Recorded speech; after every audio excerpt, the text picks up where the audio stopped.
Are you looking to start a podcast? Yes! Then see this episode's show notes for our unique promo code to get up to 2 months of free podcasting service with Libsyn when you sign up for a new account.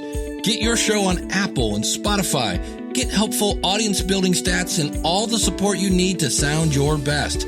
They can even do video. Bring your podcast to life and have your voice heard here, there, and everywhere with Libsyn. Again, see our show notes for our unique Libsyn promo code and get podcasting. Hello, this is Tom Brevoort. You are listening to Into the Night, the Moon Knight podcast.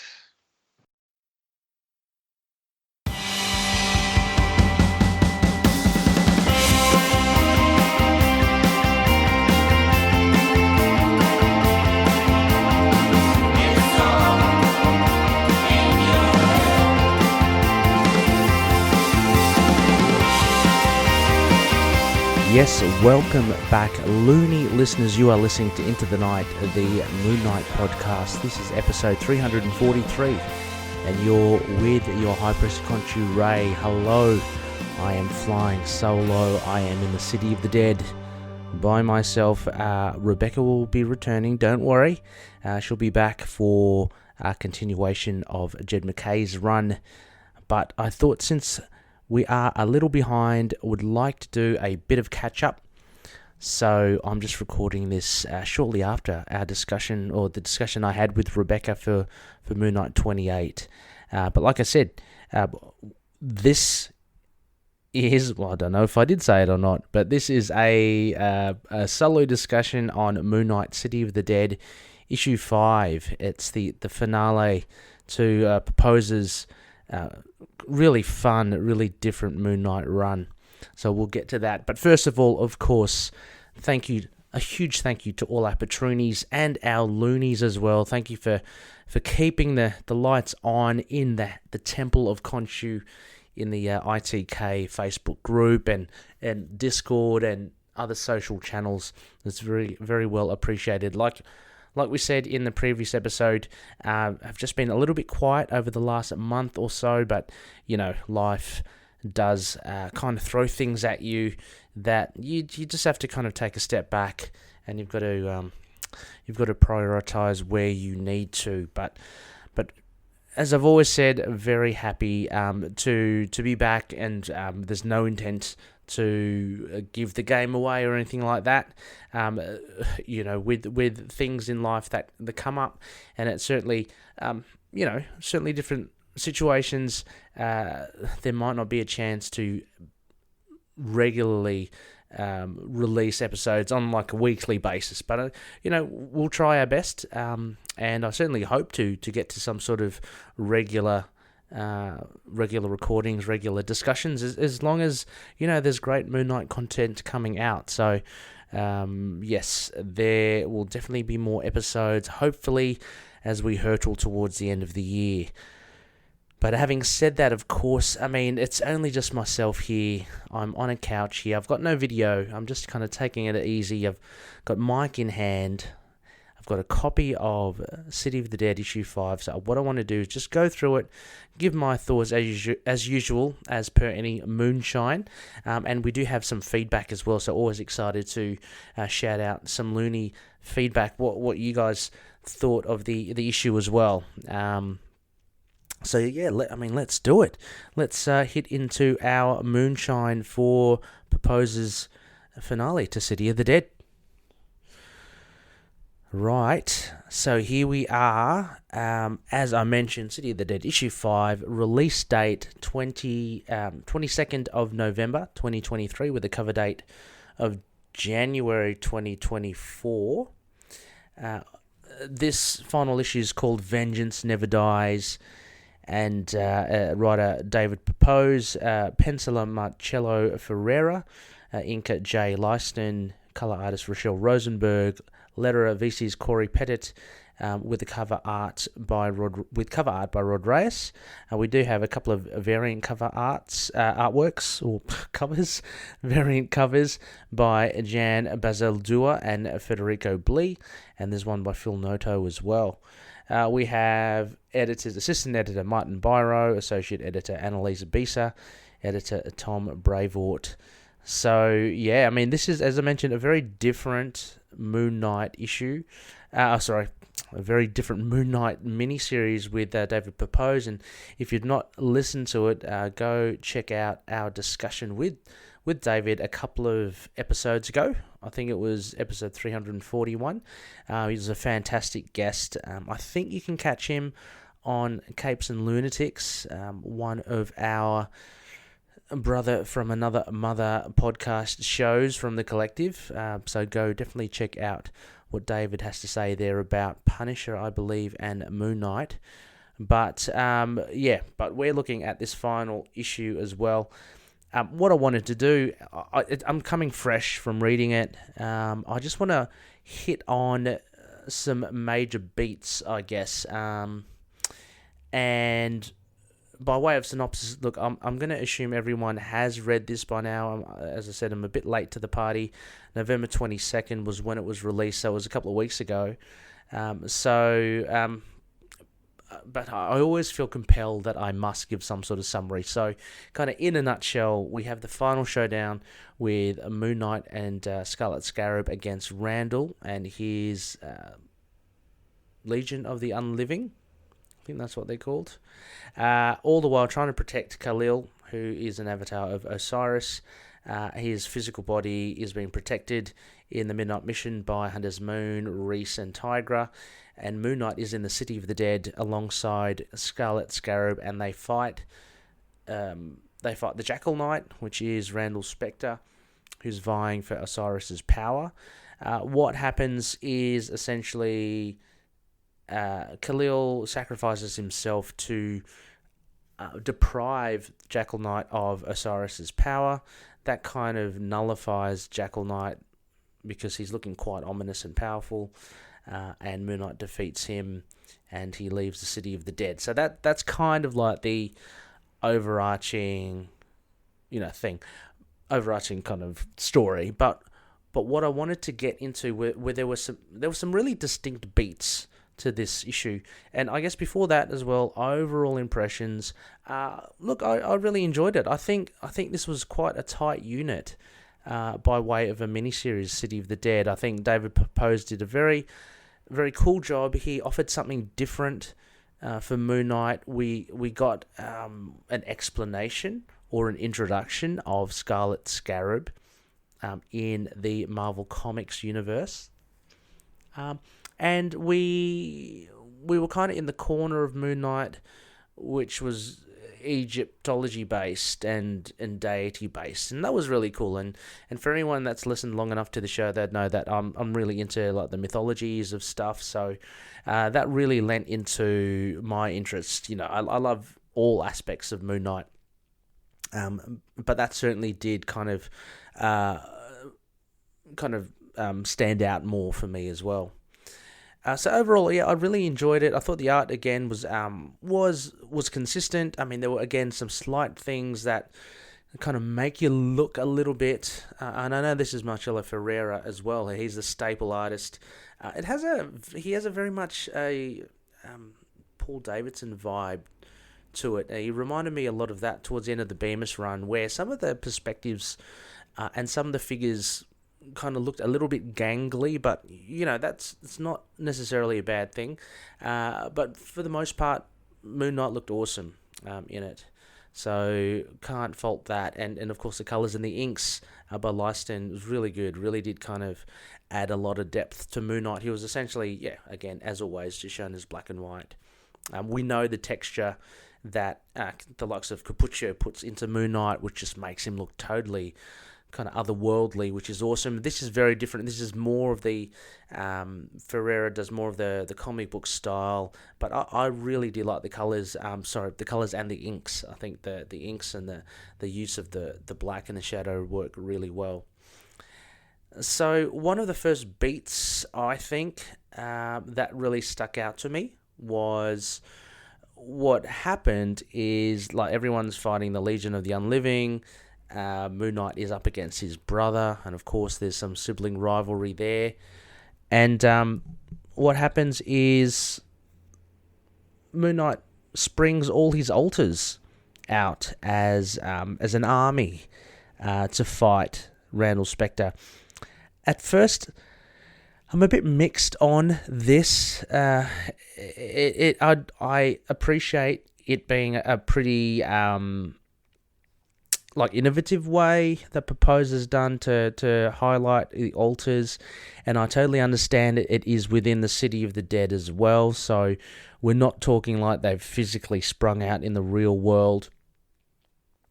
But I don't know, I'm a little bit mixed on it, but it was cool. It was a cool visual to see all the different Moon Knights. You got Mr. Knight, you have Bird Armor Moon Knight, you have the Fist of Khonshu, kind of like Moon Knight with the golden accoutrement, and you have, of course, Marc Spectre as the more modern Moon Knight. So yeah, I was just thinking, I guess because we're so, aware of DRD, because we are blessed and privileged to have the likes of Lena and other DRD systems within our RTK community. It's just I don't know. I just wonder okay, is this okay? I'd love to know Lena's response to this and whether it's absolutely fine or whether it is a little bit strange that the alters come out.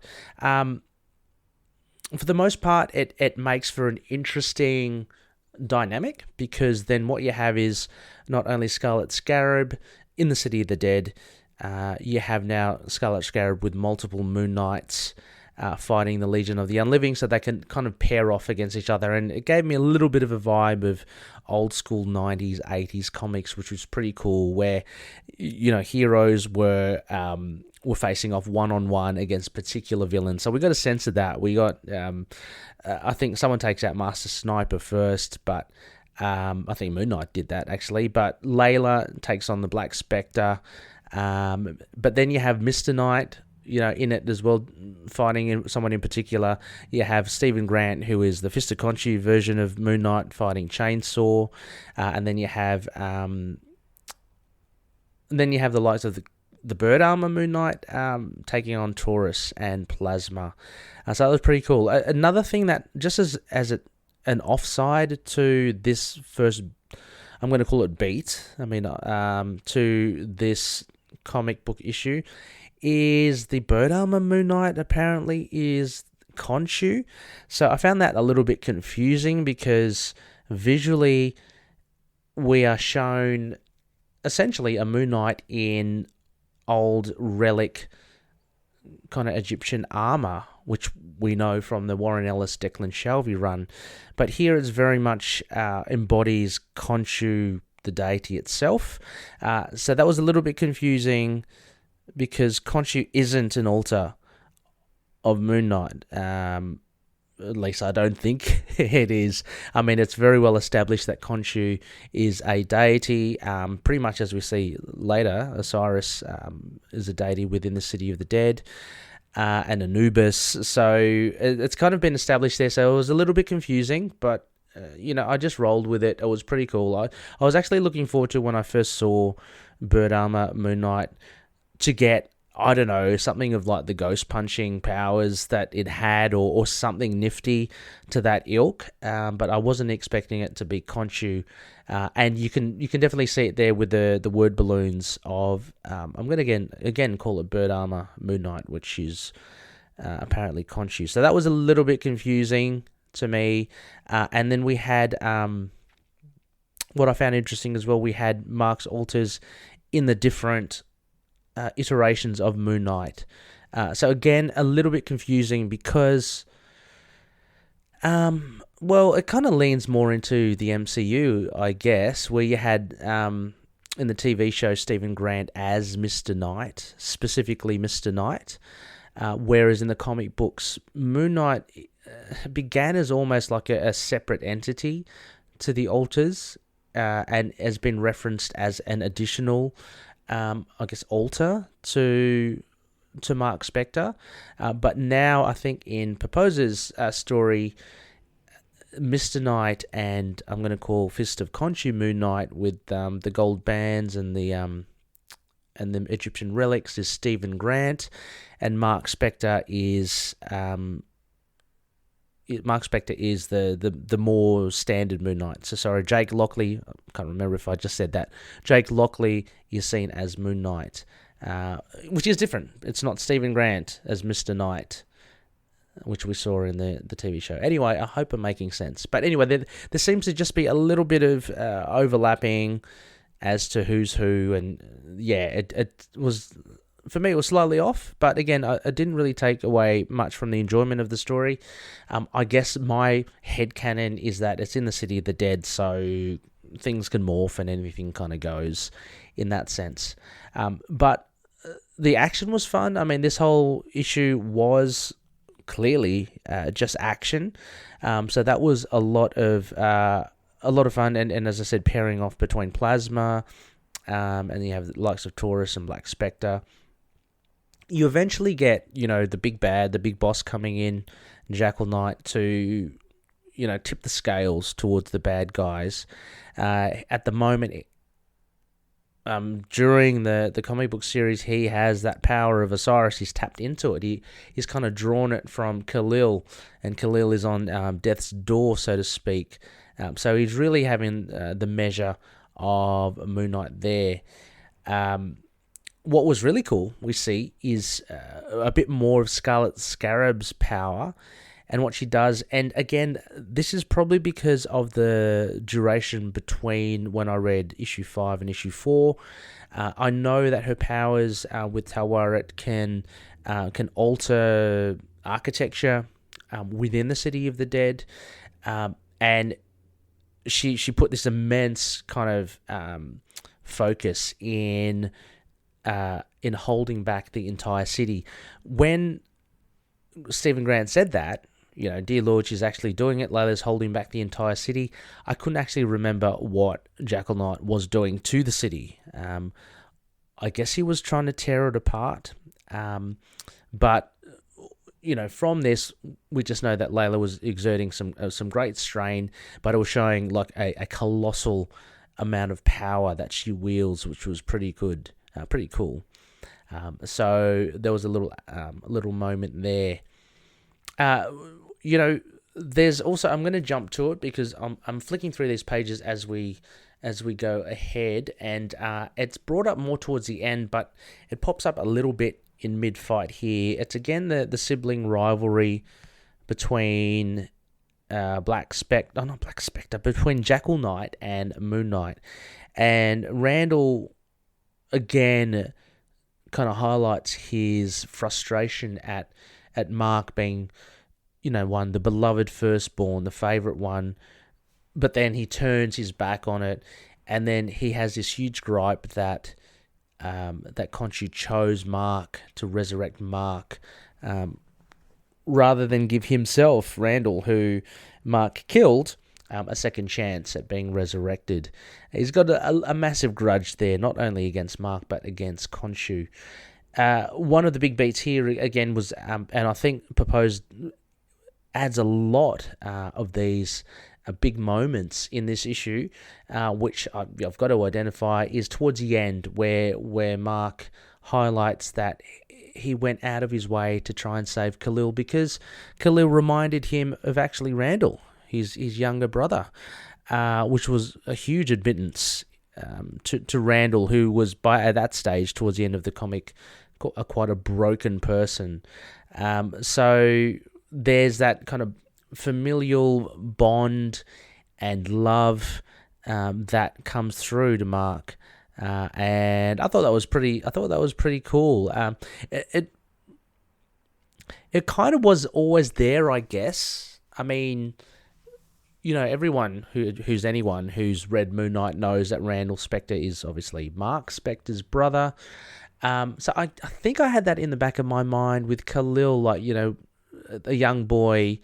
It kind of like, it made sense. What I'm trying to say was that we weren't fed it kind of in a very obvious way throughout the miniseries, and I think that's a good thing. Like, Pepose doesn't put it on the nose that Marc has this affinity with Khalil because he sees Randall in it. But I think everyone in hindsight, can probably put those dots together and see that. I mean, I certainly didn't. I just thought it was just Moon Knight's heroics and just doing the right thing, which compelled him to help Khalil. I didn't see there being that connection that he identified with Khalil, he identified Randall, but it makes sense. So I love the kind of subtle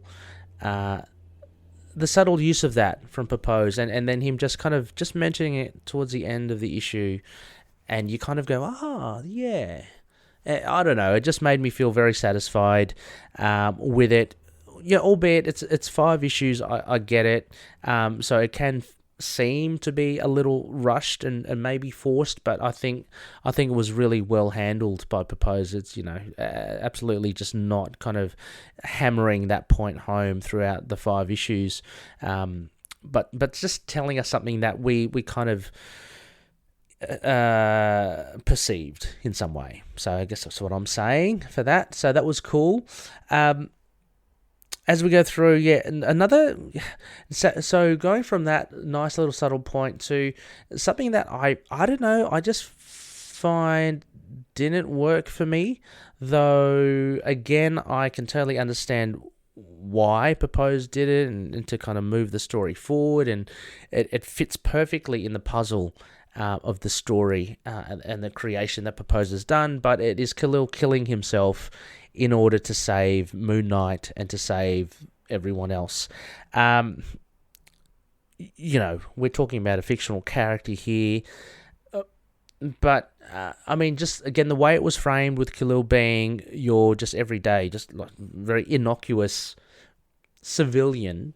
And who am I to judge? I mean, I don't know. I mean, there might be a whole backstory on Khalil, and we do get a sense of it as well towards the end. Again, a nice little touch. I'll get to that later. But we get a sense of, to me, he's like just a normal person. He's not like a superhero or whatever. And granted, he's a certain age as well. He's quite young. I don't think he's even in his mid-teens. He's quite young. But for someone to that age to make a huge decision to kill themselves, I think is a little bit unbelievable. And I'm laughing. I know you're probably thinking, you think that's unbelievable? Look, you're reading a story about the city of the dead with Egyptian gods. I get it. But it's just, I don't know, that kind of stuck out to me. And I was kind of like, I don't know if he would do it. But again, I understand what Pepose is setting up. If you take away the fact that he's a young boy and that he's just a normal everyday person, to move the story along, of course. I mean, to get to the next step and to nullify Osiris, Khalil has to do this. Either that or Marc, Moon Knight, does actually that would probably be pretty cool, maybe a little bit dark, but Moon Knight does the ultimate thing, and although he wants to save Khalil for the greater part of the city of the dead or the world or the universe, he kills Khalil. That would have been a huge step, and can you imagine the absolute guilt that Marc or Moon Knight would have felt in doing that, but having to make that choice. You always get that trope of in the movies, look, do you save the one person or do you sacrifice them to save billions? And generally, you get that trope of someone choosing to save that one individual because it's the right thing to do. I think that would have turned it on its head, if Marc just had said, okay, well, in order to save the world, I'm going to have to kill this child. But I don't know how that would go down. I don't know whether editorial would say, no, that's just too much. It is a little bit gory here as well. I mean, we see it in silhouette, but Khalil does stab himself with a, what do you call them? A scimitar? Is that what you call them? Scabbard? Is that a word? Anyway, he does that, and in doing so, that moves the story along, as I mentioned, and Jackal Knight is nullified, and Moon Knight's able to kind of defeat him. here we go. And then we start getting these other really cool elements, these other, again, what I say, beats.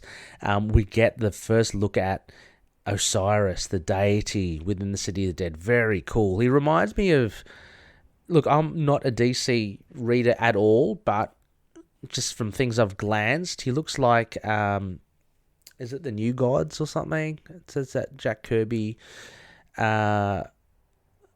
creation for the DC Cosmic Universe. He just has that kind of Balder / New Gods kind of look to him. But very cool. I mean, I want to see more of this. I want to see Osiris. I want to see, of course, we know what Khonshu looks like, but I want to see the other gods that they mentioned, Thoth as well, you know. I'd love to see all of them expanded upon, and in the Marvel Universe.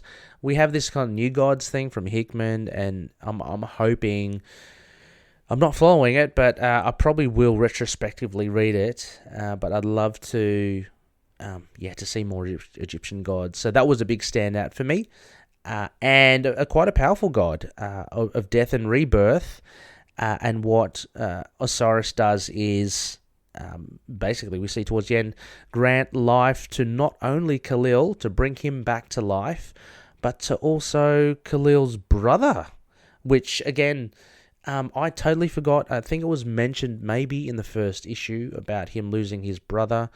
And again, you see the parallels there with Marc and Randall. So I think it's a really neat thing that Pepose has done. I don't think it's too intrusive because, again, you could argue, oh, well, you know, this has just been lobbed on at the end to make that obvious comparison with the two Spectre brothers. But I don't believe, like, that didn't come across for me. I think it was really cool. And just the art of Ferreira showing the brothers' embrace, that kind of really made me feel nice and warm and fuzzy inside. The artwork, that the facial expressions of them, just the joy of them reuniting was just really, really special. So I really did enjoy that. We also have... So Osiris being the deity, quite powerful. That was another huge thing from Pepose from this little issue. And when I say these little issues, because Pepose had 5 issues just really to set up this thing, and maybe it's not a little issue at all. Totally, this 5th issue was jam packed with stuff, and yeah, it goes a long way to why I kind of really enjoyed it and the series as a whole.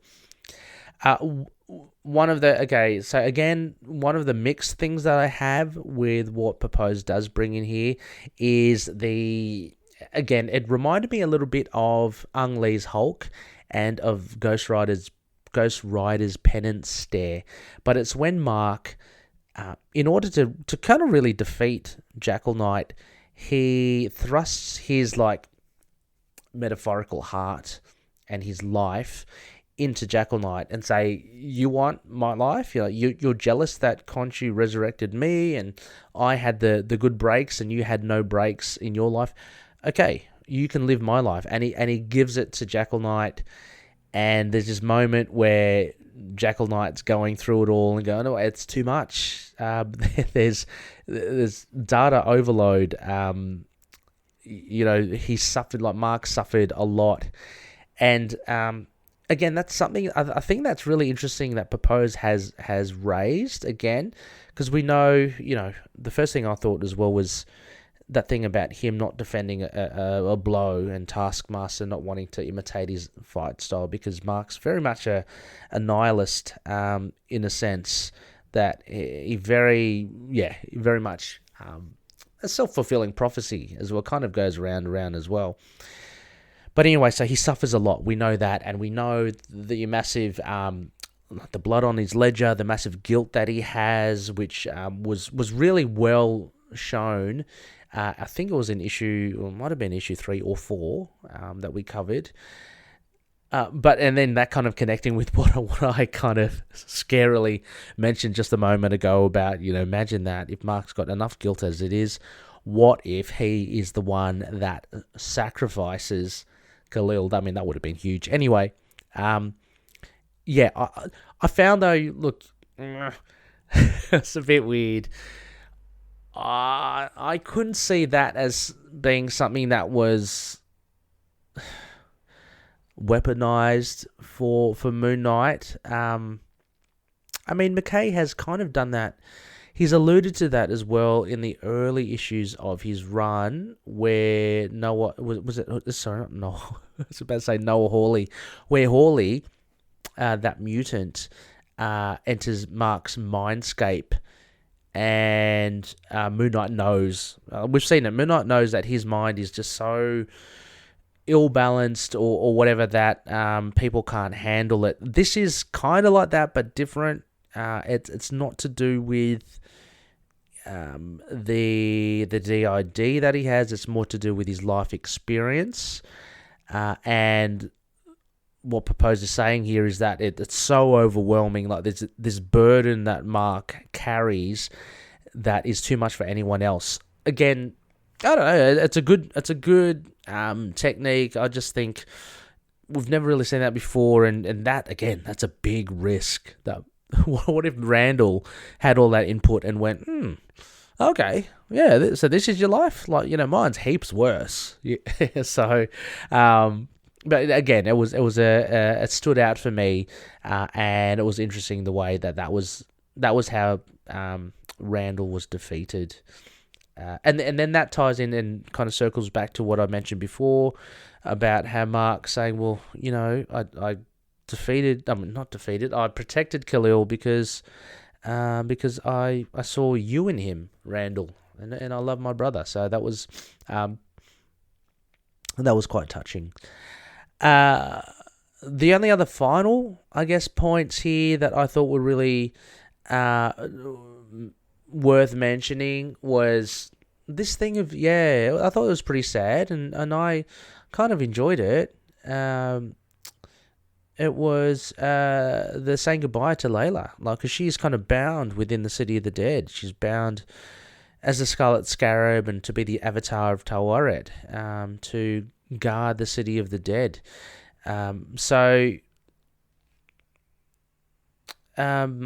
Marc just kind of realizes that. I guess he knew it. I mean, she did say it, and he got introduced knowing this. But I guess it's the moment, the emotional moment of reality coming back, catching up to him, and going, "Oh no, I'm getting sent back," but that means she's being left behind. So they share a kiss, and I think it's beautifully drawn as well. Again, from Ferreira. And just the fading into white. I think it's brilliant. So a really touching moment there. And then he's kind of zapped back into reality. He's out of the City of the Dead. He's back in the Midnight Mission, and we see Khalil recovering. And as I mentioned, his brother, Rashid, just walks in the door, and there's the eye of Osiris kind of lingering. Just a little thank you gift, I guess, from the deity to Khalil. Here's your life back, and while I'm at it, here's your brother too. And I just noticed that now, that's a pretty forlorn looking Moon Knight in the back. Or is it forlorn, or is he happy? Maybe just reflecting upon his relationship with Randall, but he's looking pretty sad there. Kind of like that. And finally at the end, we get, there's a very hero pose at the end, and, him swinging away and saying, "I am Moon Knight." But we do see Layla, whether or not, it looks like, she is aware, whether or not it's like Layla in the body of, it very much looks like Layla, of course, and she's got the Scarlet Scarab. Again, look, I would have loved it if we just left Layla in the City of the Dead, and just have that sad kind of kind of little suffering for Moon Knight again. So apologies for my cat, who you can hear. They're very vocal these days. That's Flip. Anyway, so we do see Layla, but yeah, it is a happy ending because she sees him swinging off, and she says, "I'll be seeing you, Marc." So it shows us that we'll see her again.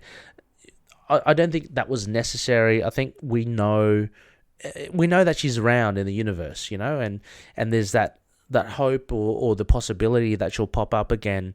I think that's great. I think for Marc, the fact that he doesn't know and she's there, I think that's a feel-good moment, of course. But again, maybe not that necessary. But again, I appreciate what Pepose is doing there. I'd like to look where my mind goes is that it's kind of like, please explain. Then You know, did she break out? Did she defy Tawaret? Or has she been given a leave pass? Or is this a person, I don't know whether it's some sort of reincarnation. Is this another person who just happens to look exactly like Layla and have Layla's spirit in her? And, you know, so it's not, I don't know, really Layla? I don't know. That's where I'm going with it. But in any case, it was a feel-good ending, which I think, as far as closure and wrapping up the mini, I think Pepose has done an absolutely brilliant job. He's put in so much in this last issue, and he's kind of resolved a lot of things. It's really fantastic. So the only thing that hasn't been resolved, I'm thinking, is Jeff Wilde. I did not see him in this last issue. Would have been cool, but nah, I'm only joking. That's just a very small quibble. The Legion of the Unliving, their dwelling defeated in the City of the Dead. Jackal Knight has been, whether he's still there under guard or whether he's been brought into spiritual custody, I don't know. But yeah, that ends this issue. And yeah, I thought it was really good. I think Rebecca said she thought it was just like she was a bit lukewarm on it. But I really enjoyed it. And again, what I'd love to do is read it as a trade, like just as the 5 issues, just read it as one continuing story. Because for the most part, the art has been great. The color's fantastic. And Pepose has definitely brought something new in. He's a great storyteller. And he's got some really fun ideas. So, no, I really enjoyed it. I would give it a solid 8 out of 10, really. With a look at the overall series as maybe 7.5. I think it was. I think it was refreshing. It was something different. I'm glad that we got it, and I think it lived its stay perfectly. I think 5 issues was enough to really kind of just give us that City of the Dead, just give us the possibilities of, you know, more deities, and this is what you can do. I think that's what Pepose is saying. This is what you can do if we tell a story of Moon Knight, you know, with this angle. And again, I think he's pulled it off really well. So highly recommended from me as well. Go check it out. It's really, really fun read. But before I go, of course, we do have some feedback. And I had it open, but it has closed on me. So I'm just going to have to open it up again. I've just got my iPad here. Let me just scroll down quickly. Just a few comments from our fellow Loonies. So let me read them out. The first one's from Dave Mattingly. How you going, Dave? I believe Dave is the one that has coined our feedback section, quotation marks. So thank you, Dave. Dave's also very active on Discord. And Dave writes, "Gosh, I hope it is you, Dave. It's a Carpe Diem is the handle. I hope it is. Anyway, Dave says, it was great seeing Marc team up with himself. Marc knows better than to bring a knife to a chainsaw fight. Marc is all heart, more than Randall can take." Yeah, so it sounds like, Dave, that you enjoyed it. And one of the highlights, obviously, was Marc bringing out those altars to create an army. Very cool. But thank you, Dave. Thank you for dropping that in. It's always great to hear from you. Next, a Looney, Derek Scott Plummer, a seasoned Looney and active in our social channels. Derek says, all in all, I thought it was just okay. I really haven't been feeling the art that much on this series. I really didn't like the goodbye scene between Marc and Layla. It felt way too corny and out of character for both of them, especially considering the current ongoing. Something more subtle would have served them better. Also, wasn't a huge fan of how he defeated Jackal. I feel like the whole go into Marc's head, heart, and see how broken or how much pain he has and the villain can't take it is becoming a pretty played out trope at this point. Yeah, which is why I kind of cited, the penance stare, and yeah, I just remember Ang Lee's Hulk, where the Hulk says to Absorbing Man, you want all my radiation, take it. And he the Hulk's got unlimited radiation. My gamma radiation was too much for Absorbing Man.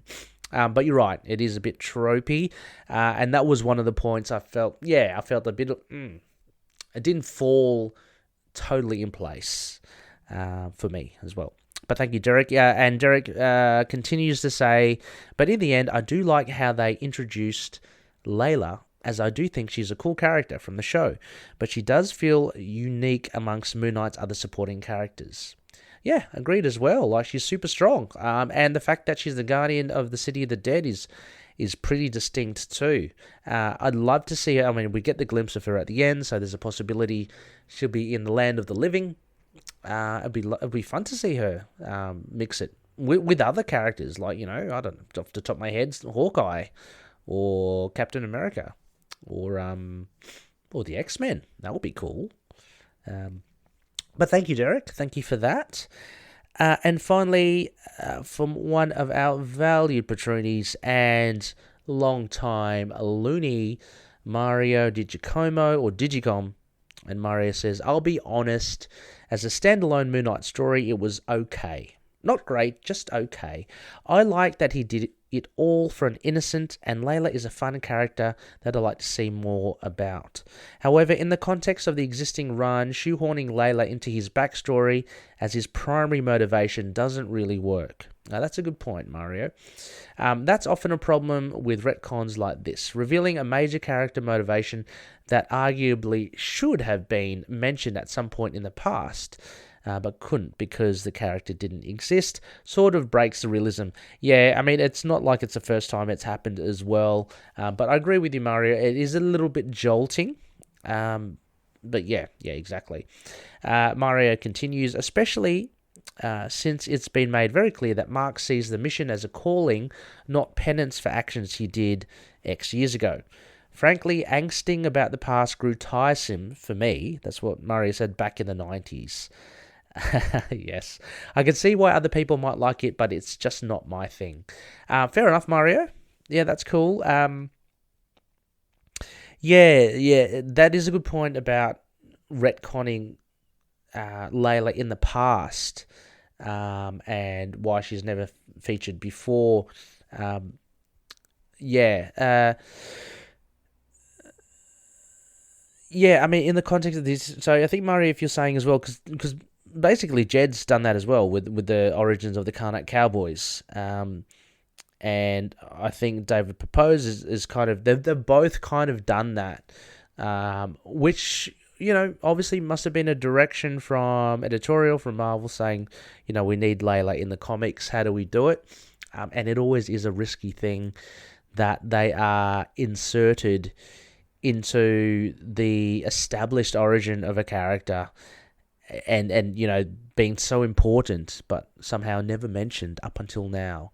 But yeah, that's one of the pitfalls, I think, of comics. They tend to try and do that. But yeah, absolutely, it is kind of jarring. I do agree with you, Mario. So yeah, no, thank you so much, Loonies, for sharing your thoughts. Keep them coming in. Keep the discussions happening. I see on the Facebook there, I've got some discussion threads for Moon Knight issue 29. Would love to get more of your feedback in there as well. I see Mario's dropped in something there, so awesome stuff. But that pretty much wraps us for Moon Knight City of the Dead issue 5. I've hope you've enjoyed my patented trademark Ray's ramble. I found it a real blast, actually. Just unscrewing the mic from the stand. I'm just holding it. I'm just chilled on this couch. I've got the computer on the ground there, and I'm just like flicking through the comic and enjoying it and just telling my thoughts. I think it's great. Let us know your thoughts as well. Or let us know what you think of my impressions, as well as the Loonies that have sent in feedback. I mean, what did you think of the issue as well? I mean, did you enjoy it? Did you enjoy the whole run? Or is it something, are you more like not invested in the mystical kind of Egyptology sort of bent of Moon Knight? Be very interested to hear. Loonies, that will probably wrap us up for this episode. Keep your eyes and ears out for future episodes. I'll be recording with Rebecca soon. We're going to be doing, of course, our discussion on Moon Knight 29, which comes out at the time of this recording, which comes out tomorrow. But I'll release that a little bit later. So you'll be getting this issue or this episode just as that new comic book comes out, and then you'll get our review maybe a week after that. Should be fun because we don't have long before that final issue 30, and that will that will round out this year. As for where we head, I mean, we always do have a little break towards the festive season at the end of the year.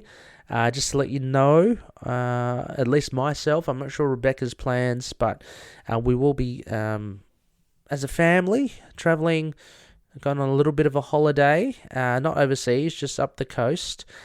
So there might be, after episode 344, or maybe after 345, there might be a little bit of a drop, a bit of dead air, just as I'm away. But fear not, we'll be back, and of course just looking forward to Vengeance of the Moon Knight as well, still figuring out who the heck that Moon Knight is. And we know it's not Hunter's Moon, that's for sure.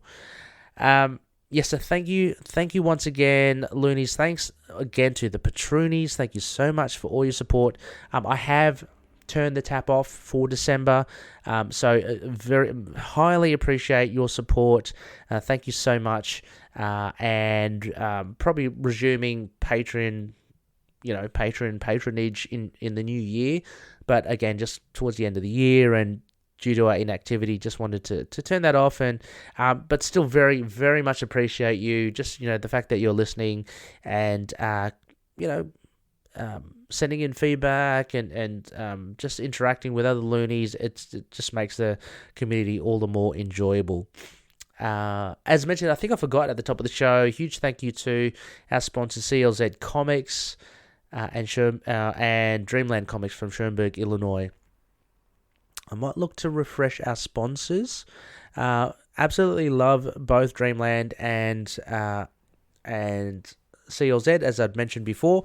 But maybe in the new year, hopefully we'll get a couple of other new sponsors that we can maybe, get some benefits for Looney listeners out there. So keep an eye on that space as well.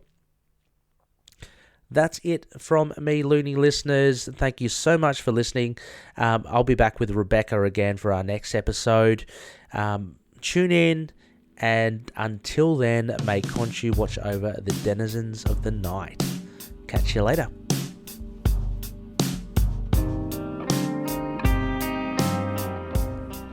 Moon Knight and affiliated characters, stories and events are properties of Marvel Characters Incorporated.